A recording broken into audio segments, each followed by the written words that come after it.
All right. Hello and welcome to our episode 29 of our Conversation to Connect. Let's Get Real Talk, powered by Exceptional Connections. I'm CyndiONeill-Dady, the founder and chief connector of Exceptional Connections since 2009. At Exceptional Connections, we offer intentional and innovative solutions to boost your business. And each week we nominate a different member of our community to have a meaningful conversation with. So be sure to make yourself comfortable with a cup of tea, or in my case, water, beverage of your choice, and take notes, and be sure to add comments and questions to the chat box to engage with us during our conversation. So around the 45-minute mark, I'll unmute the lines and we'll invite our listeners to ask questions, share their ahas, epiphanies, and enter into our thought-provoking conversation. The inspiration of our biweekly Conversations to Connect, Let's Get Real Talks, is to create purposeful conversations. We really desire to be relevant during these challenging and uncertain times, and to support our community, to make an impact in the world, and of course, to stay connected. So as we get started, I invite you again to set aside distractions, invest your attention in the conversation that's about to unfold, and just look for one idea that you can take away and put into action so that you don't cheat yourself of the time that you've invested here. Our conversation to connect this week is with the amazing Amanda Goff from Vancouver, Oregon. Washington. Washington. Vancouver, Washington. That's okay. I want to say Oregon, but you're right on the border there, right? Yes. So welcome, Amanda. Hello. Thank you so much for having me. I'm very excited to be here today and have an opportunity to just have this conversation around something I think so relevant right now. Yes, so our topic is don't put all of your marketing eggs in one digital basket. And Amanda, before I just go into a little brief intro, Amanda is the founder of Silver Cues Media, and she's also the chapter connector for the Vancouver, Washington region for Exceptional Connections, and we're really honored to have her take on that role. And she was also the spotlight speaker at our recent April meeting. So if you are listening to the replay or on the call today, the 20-minute talk she gave a couple weeks ago was really just a teaser. And today we have an opportunity to take a deeper dive. So Amanda, again, is the owner and visual ninja with Silver Cues Media. She specializes in helping business owners unlock their brand story and tell the story visually through images and video. Excuse me here. I lost my place.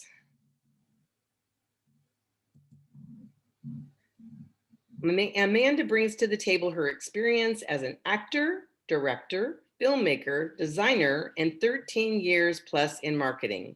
Some of her street creds, I love this, include a Bachelor of Arts in Communication, broadcast communication and theater. She co-directed and produced the local indie short film Unmarked, and she's a nationally published photographer.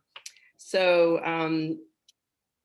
Amanda, before we get started here, give us a little more background about your journey and to set the stage before we go on with our conversation today.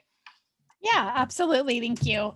So as my street creds note, I have a background in visual arts, in visual storytelling, and it's actually been something that's been part of my life for as long as I can remember in some way, shape, or form. Having visual art, visual storytelling, performing, actual artwork, photography has been such a great outlet. And I'm very blessed that on my journey, I was able to really figure out that I could take this art form and it could be applied in a business sense. And so actually when we got my degree in Denver, and we were relocating out here to the Northwest again, originally from the Northwest, and did not have a foot in the door in either theater or film, which is what I was really wanting to go into. And so I got my foot in the door in marketing. And so I have over 15 years experience, going on 15 years experience actually at this point, in marketing. And I have worked with mostly small businesses, but a couple larger, what would be considered more of larger corporations, and been in the position of being their marketing manager and marketing kind of developer.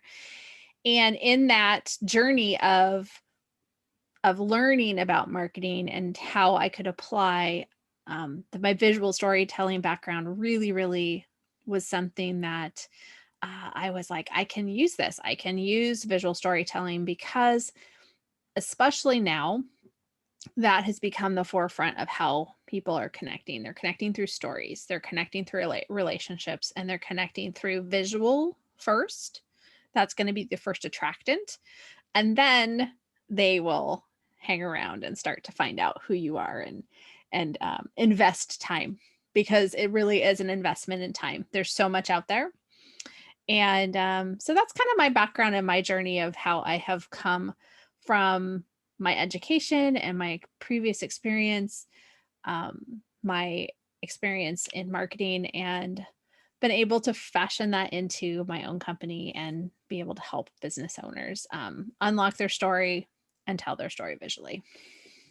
I love that. Well, thank you very much for giving us a little more background, because it just really kind of lays the foundation for what we're going to talk about today, and shares your credibility. So before we move on, though, I think, maybe other people have this, question as well, but could you clarify your topic? Don't put all your marketing eggs in one digital basket. Now, I know that's really, it's timely. We're just coming off of Easter. We're in the spring. It's cute. But, the importance of being memorable, really resonates with your topic as well. It does, absolutely. And yes, it is kind of a cutesy title, but it's also a very important idea of when you go into your marketing. Many people found themselves with all their marketing eggs in one basket once COVID hit, and a lot of that basket was something that was a lot tied to events, tied to in-person, tied to networking, not just social media. They had maybe had some social media. And so they found themselves at a deficit of how to connect or how to really be seen and get visibility. And they also realized that their digital footprint, that, the size of their digital basket was very small. And so I kind of equate the marketing eggs, those are the action steps that you're taking to gain visibility, to build relationships, to connect with clients, because, we all want to provide value. We all want to offer the ability to help someone. But, ultimately at the end of the day, it's to connect with people that we want to work with, that we can continue to build our business. So those marketing eggs we're going to talk about today is, what are they and where do we need to be putting them? And the digital basket, of course, is where you're focusing your attention in the digital realm. Many people, Facebook, that's going to be the first go-to. But is that the only place that you are putting those marketing eggs? And really coming up with a strategy to be able to look at where you're showing up, how you're showing up, and where you want to be showing up is really important in creating a solid digital foundation.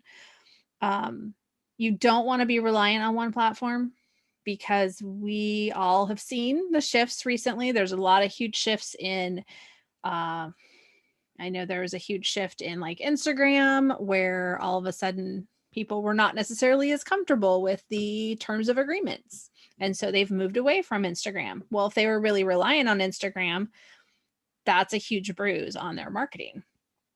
So building a marketing plan and your digital actions around multiple platforms is going to allow you not only to have, a backup plan if your main primary platform decides it wants to shift, but also you might be missing out So if you are hanging out only in one, maybe two, there are likely your ideal clients are hanging out over in other areas that you're not connecting with.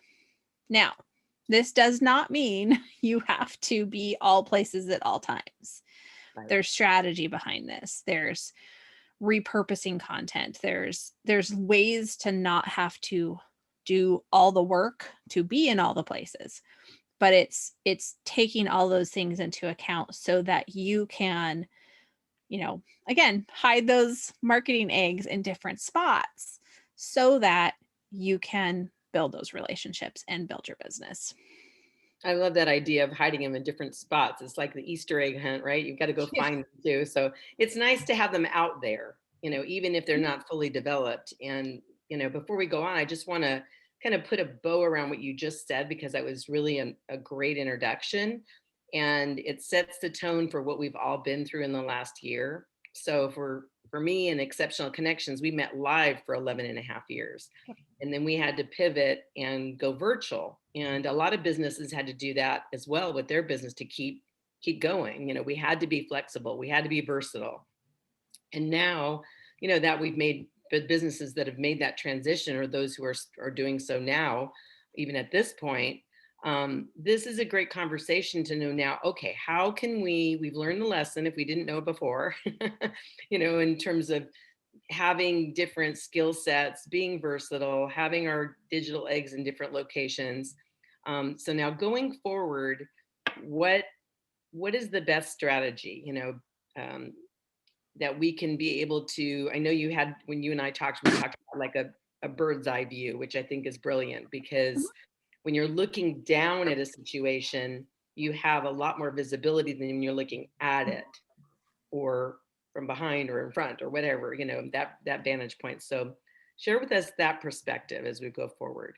Yeah, absolutely. So for me, and I'm actually going to put in here, if people didn't have a chance to grab it, the workbook that I had at the talk we had a couple weeks ago, but it's the same kind of assessments and templates that you can use. So having that bird's eye view of your marketing will help you be able to plan, will help you be able to strategize and see where you want to be, but the path there, and of course where you're at. And that does take assessment. So really, first and foremost, it's figuring out, where are you already? Where are you already, putting those digital, or where digitally are you putting those marketing eggs? Where are you actually taking action? Most likely, you are doing the things that you enjoy doing. Not always. Some of us, stick to consistent tasks because we know we want to make an impact. But most of the time, when you are doing a consistent action, even if it's inconsistently consistent, you are doing it because you enjoy it. You enjoy taking pictures, so you share them in Instagram and on your Facebook page, or you enjoy writing. Some people, that's a huge passion. They love writing, they love doing articles, so they blog. So what are the things, assessing what you're doing first and foremost is really important. And then why you're doing them. So are you doing them because they are moving your business forward? Or are you doing those things because you're comfortable doing them? And you feel like you've been told. I've had a lot of clients who've said, well, my coach says I should do, blog, and I should do this, and I should do this, and I should do this. And I'm like, okay, great. Well, what's the end results? What's the goal behind all these actions? Why are you going to do these? Because taking that time to assess what you're currently doing will help you gauge, is the actions you're taking actually resulting in anything? Hopefully there are some, or more than some, so that there's that return on investment. You're investing time, you're investing your content, you're investing your brain power and your creativity. It needs to turn into something besides just something pretty on a Facebook feed or on an Instagram feed. So that's where really first starting of getting that bird's eye view is assessing where you're at, where you're currently hiding all your marketing eggs. And then the next portion of that is, being honest and figuring out where you're willing to show up. What are you willing to do that is going to likely make an impact, and you just haven't been doing it because maybe it's not something you enjoy, or maybe it's something that you just it's a task, emails work, that posting an engagement question 2 times a week is going to work, but you just haven't sat down to figure it out. So if you have the workbook, or download the workbook later, you'll see there's a second page in there, and that's where you figure out and you kind of sift and sort through all of the things you can do digitally to promote your business.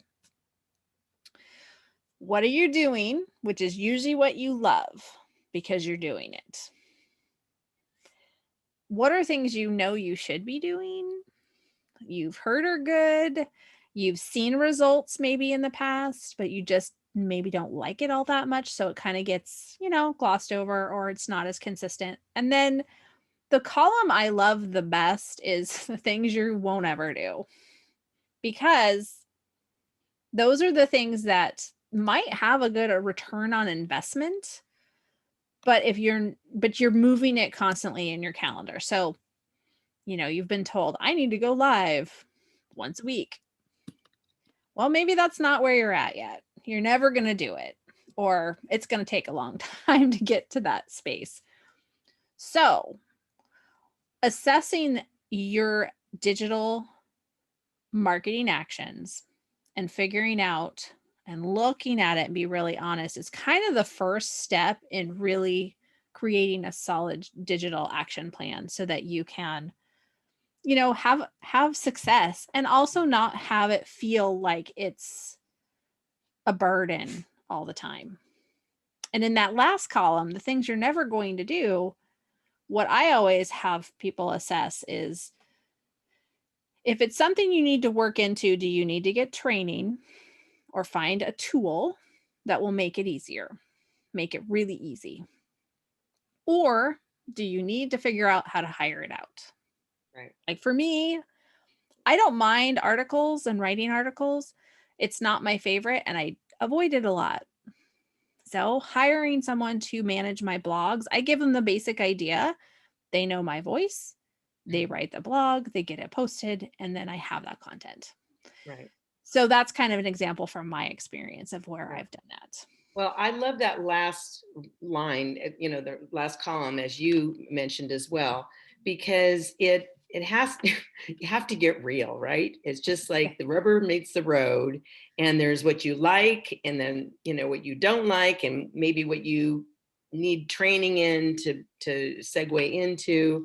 But once we are really clear with ourselves and honest with ourselves about it, then we can say, okay, I haven't done it. I don't like doing it. I probably won't do it, but it needs to get done.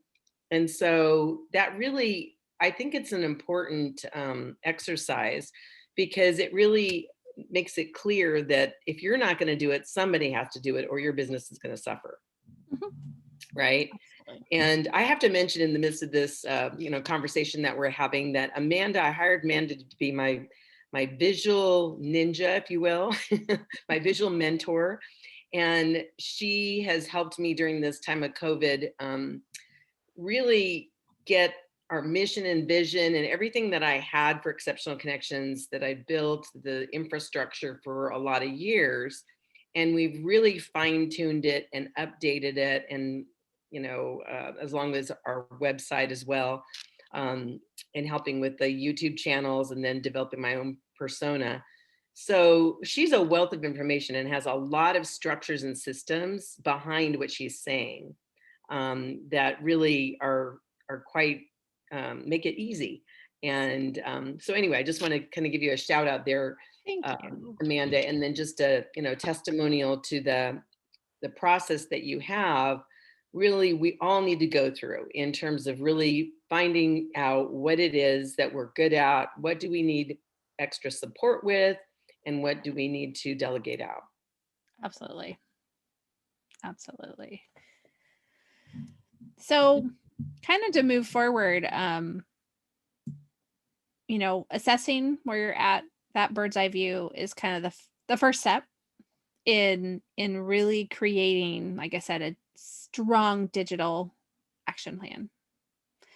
Something that what's really great about it is that you get it dialed in and you get the basic idea of what you want to do on a consistent basis. And eventually it becomes something that when hopefully you get so busy you can't do it anymore, you can hire someone and you've got something documented that you can hand to someone. And then they can consistently follow it. It was one of the big things I learned when I was a marketing manager. Often I would come into a company and there would be no documentation on anything.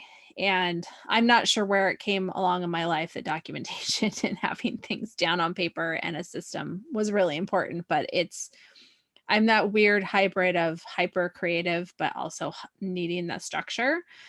And when you have something that you have put down, it's a system, it's a plan, then you can go back to it. What worked? What didn't work? What can I do better? Oh, it's working great. Let's keep moving forward, but let's have someone else do it for us because we're so busy, which is good.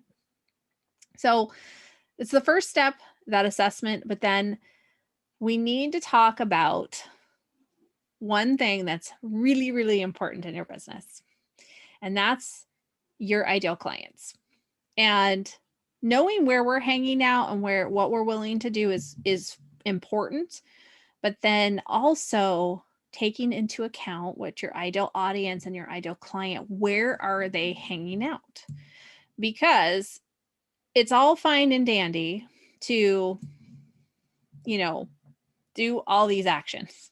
But if you are doing them in a space that you really aren't truly connecting with your ideal client, then it's kind of not going to hit the mark. We're spending the time that we spend on anything, especially now, is precious, precious time. We've gone through a great pause, but at the same time, we also realize that we need to view our time as precious and know where we're spending it. So being able to know that the action steps you're taking are going to truly connect you with your ideal audience are key.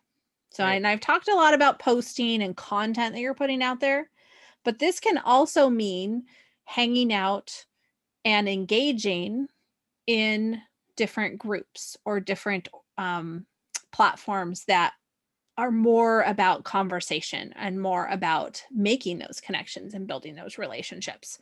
And if you haven't identified your ideal client or your ideal audience, which a lot of people kind of avoid because they feel the fear of limiting themselves, that's okay.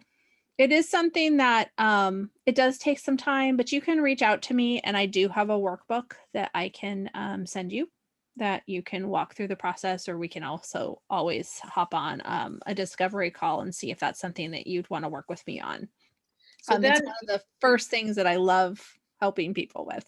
I'm glad you're addressing that, because before we can really identify where our ideal clients are hanging out, we have to know who they are. Yes. Right. Yes. And that was an exercise that you had me do for Exceptional Connections. And then I'm going to be doing it for my own, kind of persona and branding for Garden Connections with Cyndi that I'm doing. And it's interesting because you want to take a sampling of your ideal clients. That's what I learned, right? So talk to us a little bit about that, because there may be a wide range of, my ideal client for my other business, relationship marketing strategist, could be anywhere from 25 to 65. Mhm. So that's kind of a broad range, right? Yep. For businesses who want to acknowledge, appreciate, thank their customers. So for me to pick, like somebody at the low end, the high end, in the middle, that would give me that range, right? Yep. So speak to us a little bit about getting clear about who your ideal clients are, so then you can assess where they're hanging out, Sure. where they're Absolutely. hiding. Where they're hiding. So an ideal client, I'm very different in how I approach, and I think that is my creative background and my background in theater is truly storytelling. And some modalities say, you have one avatar for your ideal clients. You have one, and you have all these numbers and all the, what coffee do they drink and all these things. Okay. Well, to be honest, we're going to have more than one ideal client or ideal audience. Now, they're going to have a lot of similarities, and that's actually an exercise I take my clients through is they figure out what the similarities and difference are, because there's always going to be similarities between your ideal clients' profiles, but they're going to have distinct differences. I do say limit it to 3 or 4 ideal client profiles, because if you try and go beyond that, you really are trying to reach anyone and everyone. And as they say in the quote, if you're trying to reach, everyone, you're going to reach no one, because you end up not being clear and specific.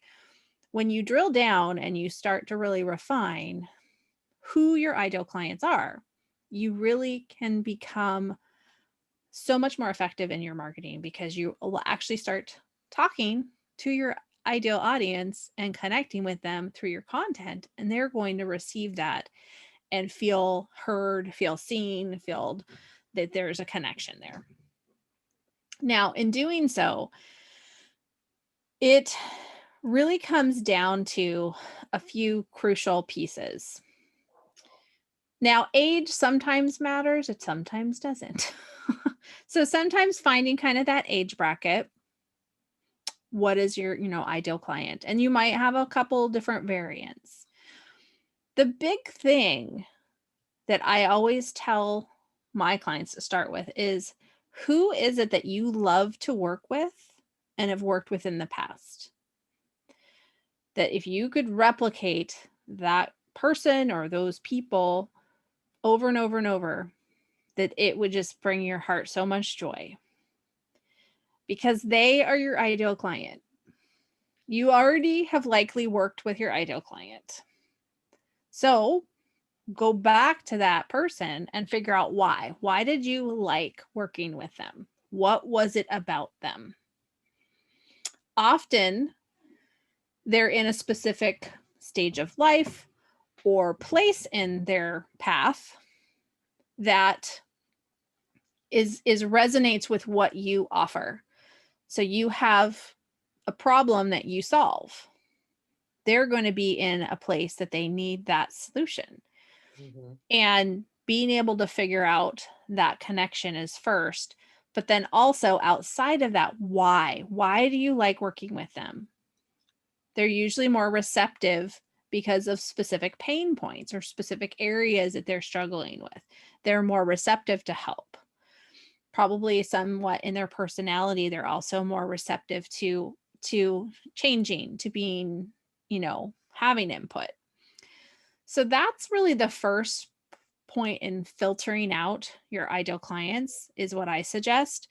And then, like, my workbook that I could send you if you need that, it really is a list of questions that you can go through.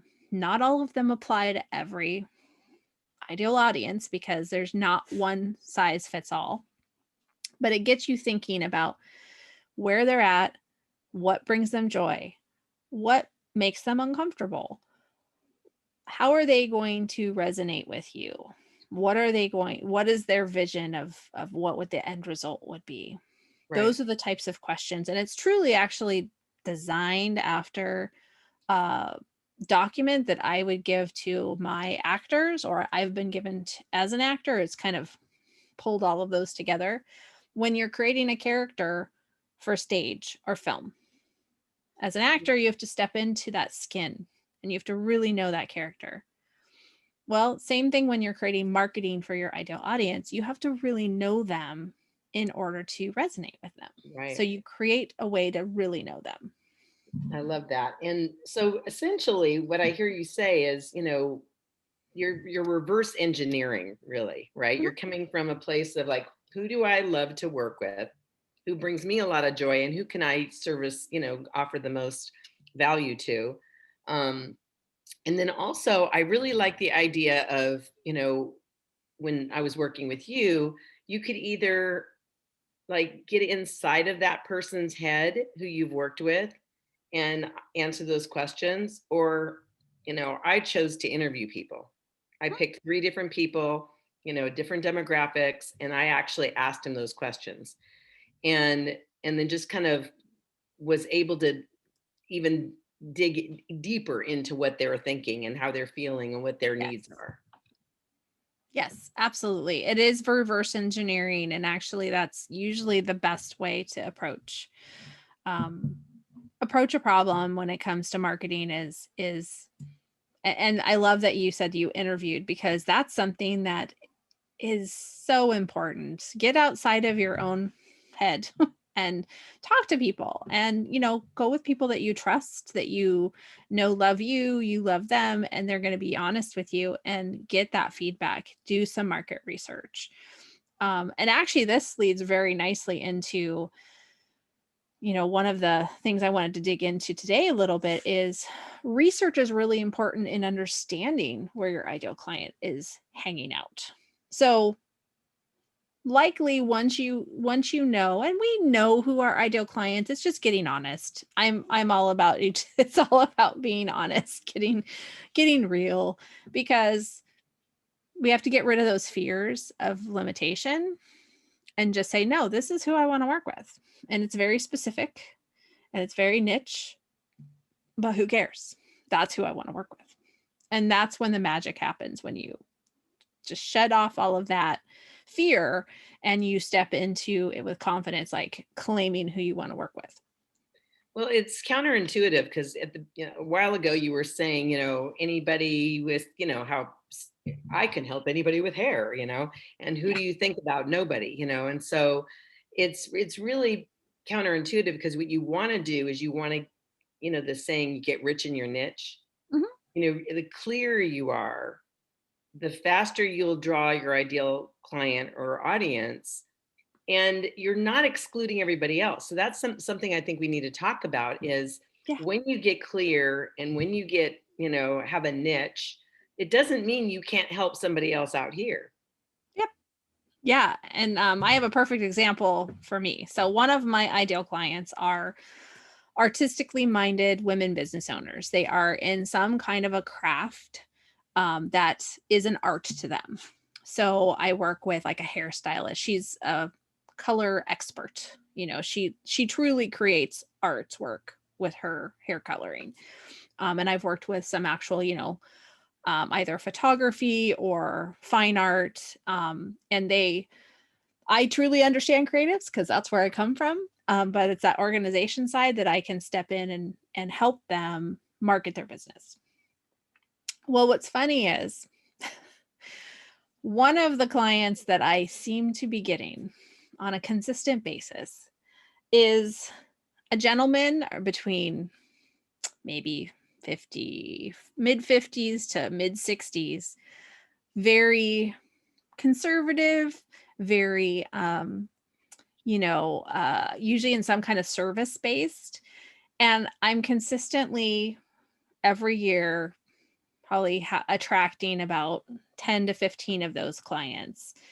And I'm not marketing. If you go and look at my marketing, it's mostly women focused. It's definitely more artsy.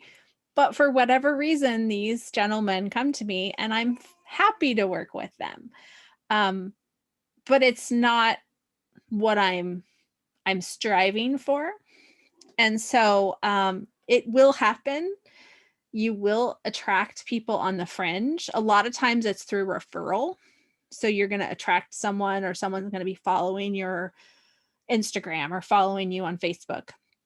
And maybe something really resonates with them. And then they're like, oh, you need to go see her, or you need to, so Right. there's a lot that happens in just the fact that if you're influencing a circle here, you will eventually influence outside that circle as well.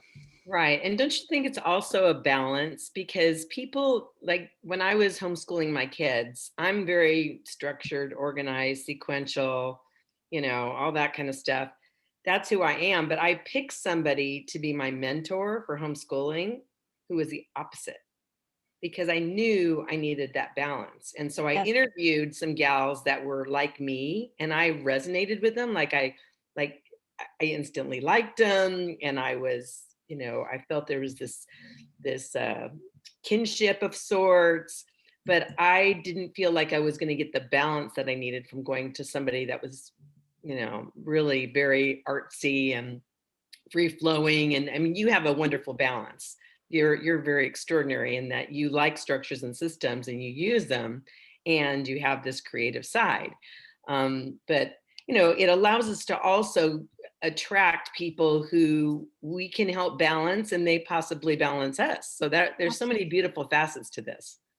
Absolutely. Absolutely. But yeah, it again, it's not by really identifying that ideal client, figuring out where they're hanging out, and speaking to them in those places, and truly creating relationships, creating a space with your marketing that people start to know who you are. I mean, that's a whole other topic Right. of really inserting yourself in your brand, and making it resonate with your ideal client.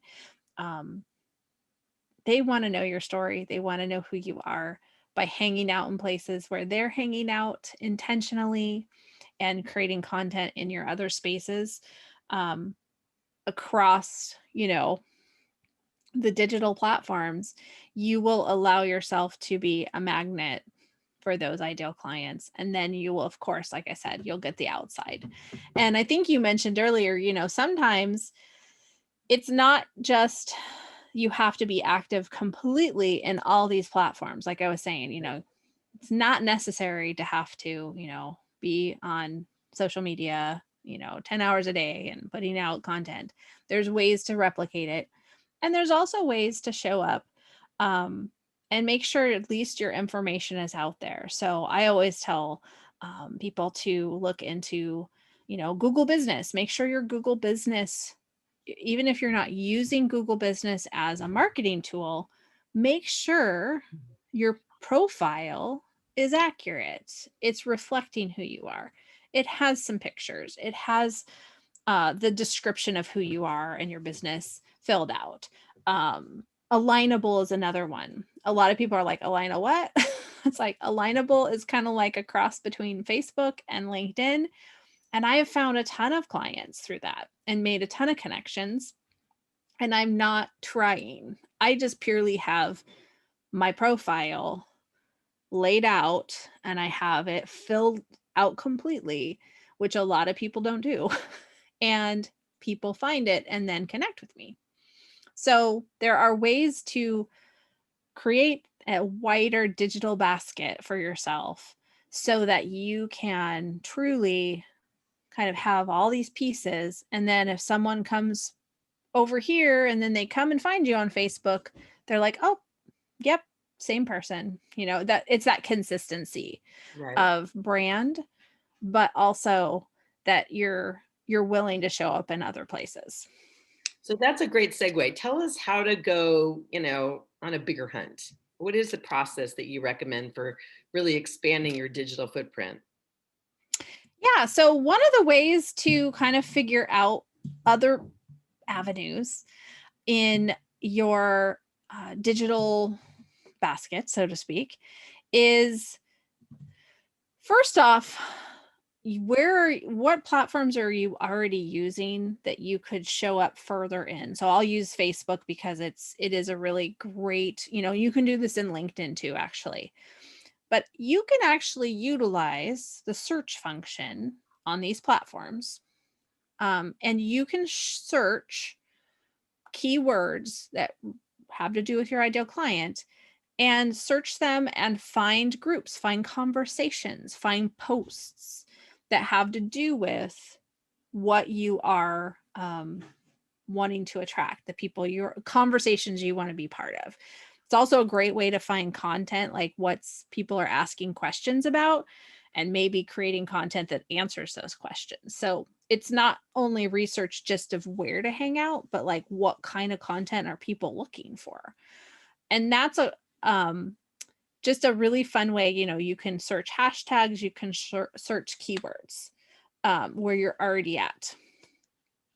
And then I would just make a list of maybe some of the people that you really admire and do a Google search on them. Where are they at? Maybe you're wanting to be like them. They have a similar set of ideal clients, or at least from what you can tell, it resonates. Where are they hanging out? What are they doing? It doesn't mean you have to mimic them completely, but if they're over, just blowing it up on Instagram, maybe I need to be on Instagram too. How can I do that in a way that doesn't cause a ton of work? And secret to that is you can post through Facebook and through Instagram at the same time, and you can have it post on both places. So you save yourself time. And so there's lots of hacks and kind of little back end tricks that you can do to not make it all this work, but give you a way to show up on other platforms where your ideal clients are. Right. And you mentioned this a little earlier, also repurposing, something that you posted several years ago, you can repurpose it and recycle it through your different social media channels as well. Yeah, a year to 9 months to a year ago, you can actually take content and you can maybe tweak it a little and redo it, repurpose it, because the same people that saw it 9 months ago or a year ago are not going to be the people likely seeing it on, your page. Or, you want to start showing up more on LinkedIn, go a year back, start taking that content, putting it on LinkedIn. And then you've got kind of this, you're not doing extra work. You're utilizing what you have. I have a whole kind of philosophy behind repurposing, because I am not one that likes to do a lot of extra work if I don't have to. Well, and so you're busy. Use what you got. Yeah. Yeah, it's a wise thing to do. So you have a map that helps you keep track of all those eggs of yours, right? All the digital eggs that you have in your basket. Tell us more about that as we close here. Yeah. So there's two things that I have, the last two portions of the workbook, if you've downloaded it or if you download it later. First is, it's just a visual, it's a bullseye. And that's where, okay, where am I going to focus? You want to focus in the center, your primary niche down hangouts or platforms, areas you're going to be. That's like Facebook. Maybe there's a certain like meetup group that you want to attend or be part of. So again, it's not always posting content. Sometimes it's actually being like where you're hanging out yourself. What is the first, you just kind of, you can put it in an outline, you can print it off and draw it out or write it out, whatever works for you. Just basically getting it into a visual format of where am I want to focus most of my time? Where am I going to maybe hang out occasionally? And then what are kind of the outer ring? It's a larger pool. And maybe that's where, like I was saying, alignable. Make sure your profile's filled out. Make sure there's like Yahoo Business, there's Yelp, there's all these things. It depends. You don't have to be on part of all of those, but what are those areas you can claim? Make sure it has good content that's consistent with what you're putting out there, and then just leave it. It's just another little breadcrumb out there that has your content and has your contact information, but it's not something you're fostering as a platform or a marketing tool just now. I love the way you say breadcrumb, because that's exactly what we want to do. Like, right? The visual of that is leave little breadcrumbs to lead people to where you're at. And that way you can attract new clients, be of service to them. So that's a really fun Yeah. visual. I love that. Yeah. And then the last portion of the workbook is it's just a table. There's 2 columns. The digital marketing action. So you're going to put your actions down. What am I going to do? And then what will you do there? So I have a sample in there.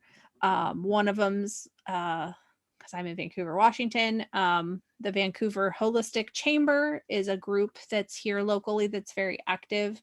I've worked with a lot of alternative health and wellness practitioners. And so, engaging on comments in there, just going in and like someone's posted a question, answer it. Offer, if they allow in that group to do a free talk, go on and say, hey, can I go live? Or hey, can I do a webinar? You can post images if it's allowed in these groups to have people connect with you. Set up a time outside of the group and get to know people as you see in that group that might be someone you want to either have as a power partner or have, be a potential client. The next I had is like Instagram. So, posting 3 times a week using my scheduler, post to Reels, which Reels is a video going live basically 1 time a week. So having those plans of like, here's my action, here's what I'm going to do. And start simple. Don't overwhelm yourself because you want to do this consistently. You don't want to have this like 10-point action plan that you're going to start next week. And then you get to the end on Friday and go, I never want to do this again. So start with 2 to 3 things. You don't have to post, every day or 5 times a day, or, I have a client who we post 3 times a week and they have really good engagement because it's consistent. It's engaging material and they're on there engaging. And they're also engaging in other areas that bring people to their content. So more is not always better. I'll just kind of leave it at that. So that's really, it's just figuring out, being honest. So kind of a recap, and then I know we want to go to some questions. Where are you? What are you doing and why? Kind of be honest with yourself. What are you willing to do? What are you doing? What are you never going to do? Hire that out if you can. Knowing your ideal client and knowing where they're hanging out. Do some research, do market research. Hop on a phone call like Cyndi had suggested. Do keyword searches. We have a wealth of information right there. And then get it down on paper. Just at least commit to something. And then go back to it in 3 months or in 2 months and say, is this working? Is this not working? What do I need to do different? And can I add something? Am I at a point where I'm really comfortable with this and I can add another step? So that's kind of overarching, I guess, an overview of creating that digital plan. That's beautiful. And in the midst of that, you're being true to yourself all along the way, right? And Absolutely. sharing your journey with others. And Yes. once you have identified who your ideal clients are, then you can tell stories that would resonate with them and draw them, in even more. So thank you, Amanda. Beautiful points and strategies to be able to help us on our journey of collecting our, those digital eggs and marketing ourselves out there. So before we open up the line, because I know that we have some people that want to ask some questions, I want to give you an opportunity to just make an offer, or how can our listeners that are listening live today or on the replay, how can they connect with you, get to know you better, work with you? Yeah, absolutely. Thank you. So one way, really easy, if kind of what I've talked about today is something that you're looking for more guidance on, I do have a free Facebook group called Visual Vibe Society, and I'll put some stuff in the chat as well so you can go to it a little bit more easily. Um, it's a free group. It is just a space and a community I'm wanting to create that will have like-minded individuals that want to get more visible and visual and just need some help. So we have a monthly theme. We talk about that each month, and there's different action steps that I will post in there, different tools as I come across it. And then I also make sure that my live and interview posts are in there as well. I have also a step above that, and that is my Unlock Your Visual Confidence monthly group. It is a paid membership, so you can pay, hang out as long as you want, and then if it no longer serves you, you can leave. No, you know, whenever, however you want. No commitment. No commitment. That's what I'm trying to say. um, it it follows very similar to a format as Visual Vibe Society, where we have a theme. But what I have in there and what that includes is we have challenges with worksheets. I go live in there for what I call Q&A live, and that's an opportunity to ask questions either ahead of time and I will address them, or you can ask them during the live. And then I'm actually adding next month a training call. So there'll be once a month a training call that you can hop on that will be a training in relation to whatever the theme is that month. So an example of a theme is we actually end of last year did talk about connecting with your ideal audience and how to do that. And so we dove deep into how to do that and how to make that a really important part of your brand story. And so Beautiful. you can connect with me. That is right now it's $37 a month, but I am going to likely be raising that here soon. But you can get in on that price right now. And then don't forget to give them your website also. Yeah, it's silverkeysmedia.com. And then on social, it's just at silverkeysmedia as well. Perfect. Okay, so did you want to include the discovery call in there as well? Did you want to offer that to anybody? Oh, I see. I don't have those notes in front of me. I totally forgot. Yeah, I have a discovery call as well, a strategy session / discovery call. And that is a 60-minute session. And I always do a quick call ahead of that just to set intentions and to set and know what we're going into so that our time can be used wisely. And then that can be used focused on one area of your business where you really want to drill in and map out, get clarity, get some pushback from someone outside of your brand, and really refine an area of your brand. So Perfect. yeah, and then we'll have that information I think in the comments here as well. So Okay. All right. So if you have a question, I know some people put their questions in the chat box. Just raise your hand or feel free to unmute yourself and take it away. I know we got started a little bit late, so we're going to just continue on with the Q&A part here. So feel free to unmute yourself and ask your question, or Kathy's got her hand raised. Yeah, I came in late and I apologize, but I just got the message. The workbook, you keep talking about a workbook and I'm wondering where that is, what it costs, is it, whatever. the workbook from today or Yes. for that is I shared it in the chat. I can share it again so it's towards the bottom. And Okay. then you can always contact me. I'll put my name and I can if for some reason sometimes it's hard to download from these. Okay. I'll go to I chat. will put my email address. Is it the same one that you shared at our April event? Because I It can put is, yeah. Okay. Okay, so I can send that out after the call as well. If you put your email in the chat box. So I know Lily and Dana, they had a question. What digital platforms do you recommend we market? We are both in the service industry. And Lily and Dana, you're welcome to unmute yourself and ask the question if you have more information you want to ask Amanda. Okay, so service industry. Okay. Yeah, what a little more clarity on that. So I'm a real estate agent and Lily is a massage therapist. Oh, okay. And I'm sorry, okay. we are kind of not so much doing anything on any other platforms besides Facebook right now. And so we were wondering what else should we be, what else should we be on? Where else should we be marketing?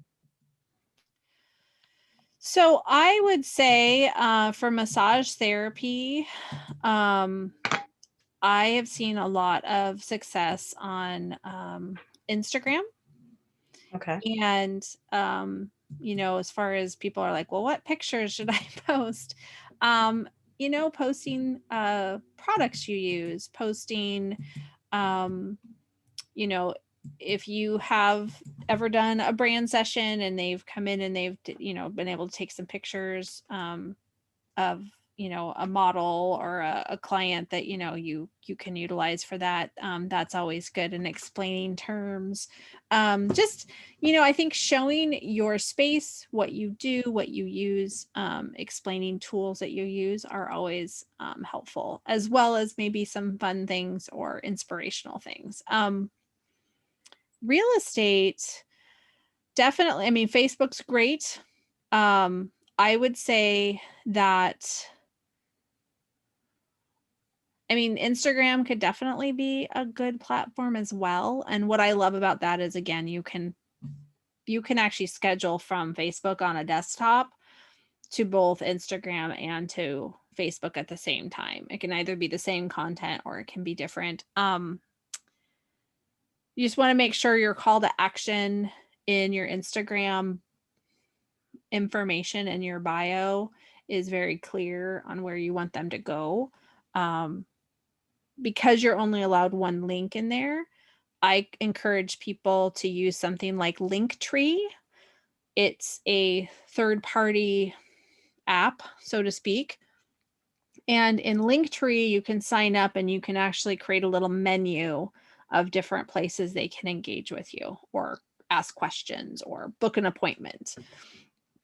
So that's a great way to kind of circumvent trying to do a lot of Q&A or have to answer a lot of messages.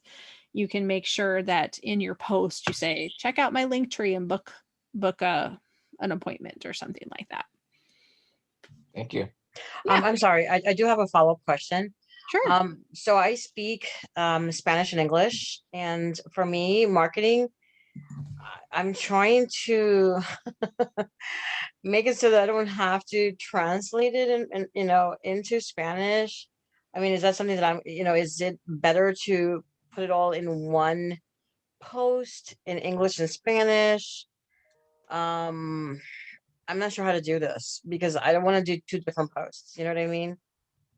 Or should I do two different posts? One for the English speakers and one for the Spanish speakers with the same content? Yeah, I think, that's going to be repetitive.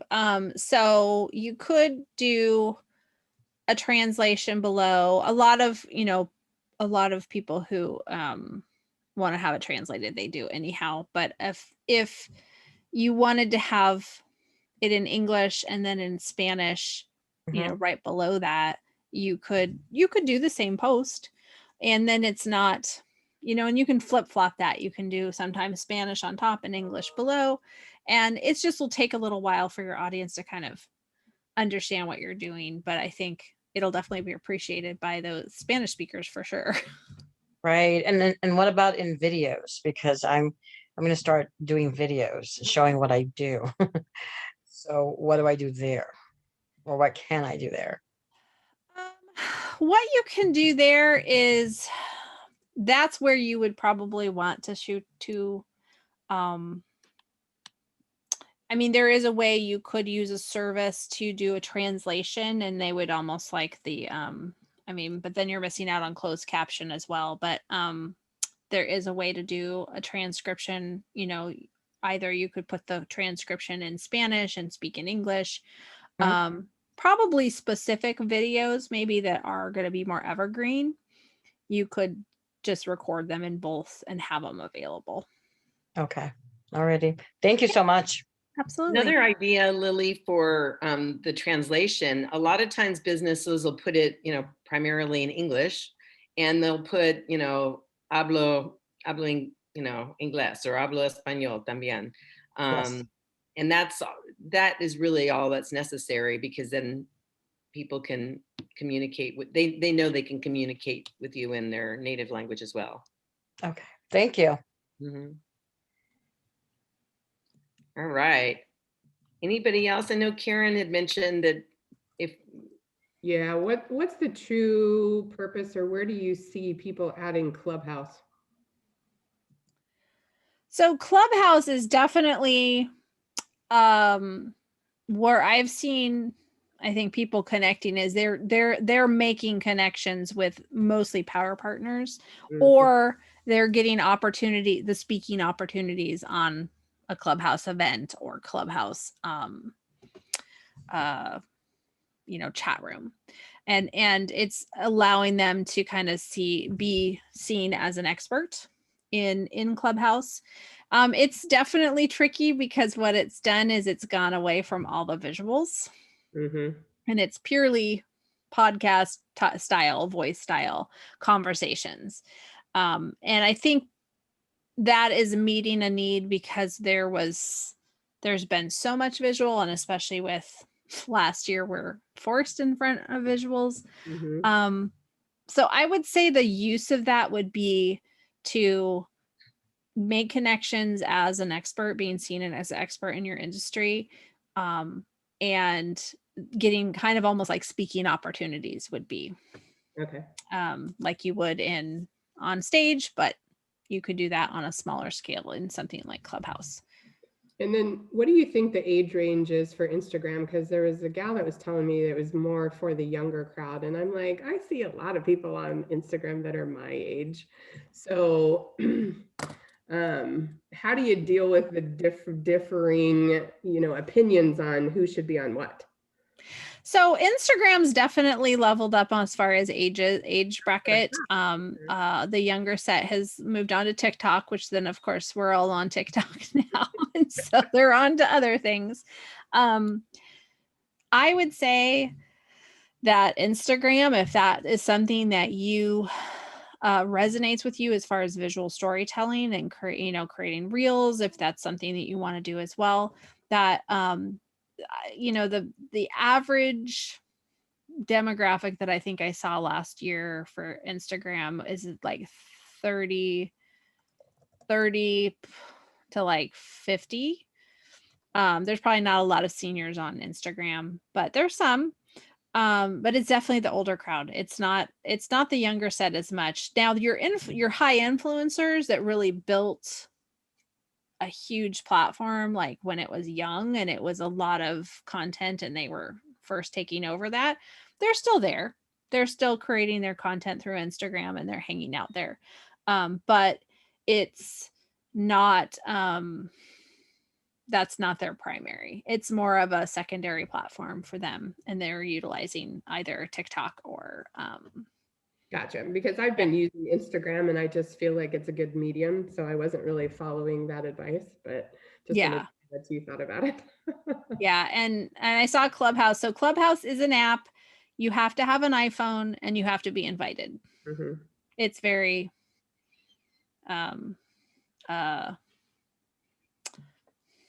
exclusive right now to the iPhone users. Yeah.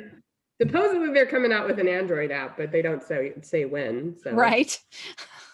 That's true. That's okay.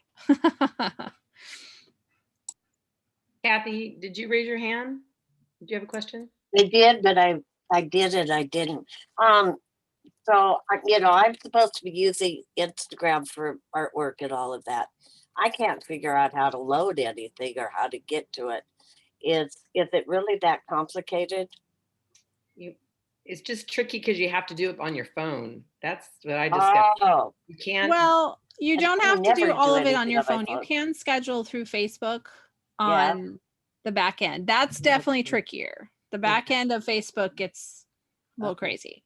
But if you want to do more straight off just posting, you do it through the app on your phone. And so, yeah. Oh, I never used it on the phone. So, okay. Thank you for answering that question. Yeah. Yeah, I had to learn that one the hard way. Oh my gosh. Some of those things are not very clear on explaining how to, how to use them. I That learned is true. everything the hard way. All the technology. Yeah. I want to say one thing, Karen, you're not a senior yet. No, I know that. I'm just, target market wise, I'm just, trying to get the right people. So Absolutely. Any other questions or anything that you heard Amanda share that you're going to implement that you hadn't thought about before? That's always a fun question. What was your one thing that you're going to put into action? Anybody want to share? It's Lily, and for me, I never really gave much thought to the perfect client, and I do have one. I just need to know where he hangs out. But it's funny, he's my longest client as a massage therapist, and yeah, I adore him, and unfortunately, he hasn't seen me since COVID. Actually, he's seen me once since COVID this year, and so I kind of have to, get him to start coming back. And yes, I will focus on him and see how I can track more of Joe. That's his name, Joe. So I need more Joes in my life. So thank you so much for that, Amanda. Absolutely. Beautiful. Well, if we don't have any other feedback, I just want to thank Amanda for taking her time to not only share with our Exceptional Connections community her teaser that she offered, but also to have this deeper dive today. So thank you, Amanda, so much. Thank you for everybody that joined us today. And Amanda, just in closing, do you have any closing thoughts you want to share as we wrap up today? So ultimately, I would just say overall, keeping your digital actions simple so that you can be consistent is the first and foremost. So find an action or two, do it consistently. Assess, of course, along the way, but don't try and do it all. You won't do it.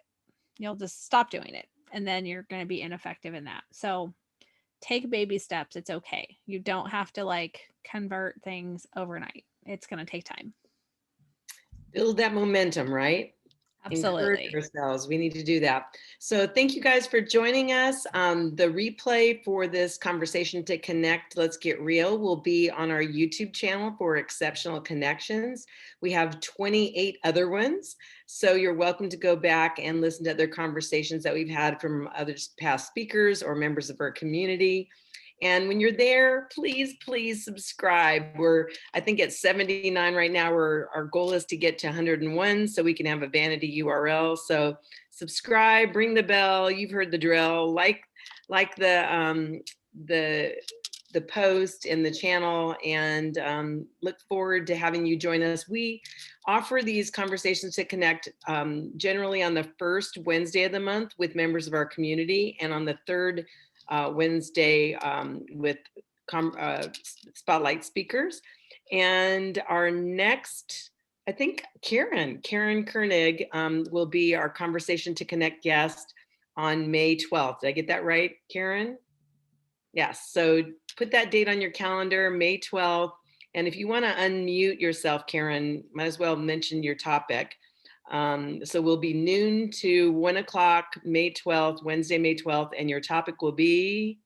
I'm going to talk about the 5 money types and kind of top things around money mindset and how knowing your money type can help you both in your personal and your business on how to recognize and close sales. And Karen has been a spotlight speaker for Exceptional Connections in the past, and she has some very fun avatars that she shares with the different 5 money types that you'll definitely want to tune in and either be a part of or listen to the replay afterwards. So, all right, thanks, guys. We went a little bit over, but we started a little later because of technology today, but thanks for joining us. And thank you, Amanda, for sharing your brilliance with our community. We appreciate it. Thanks.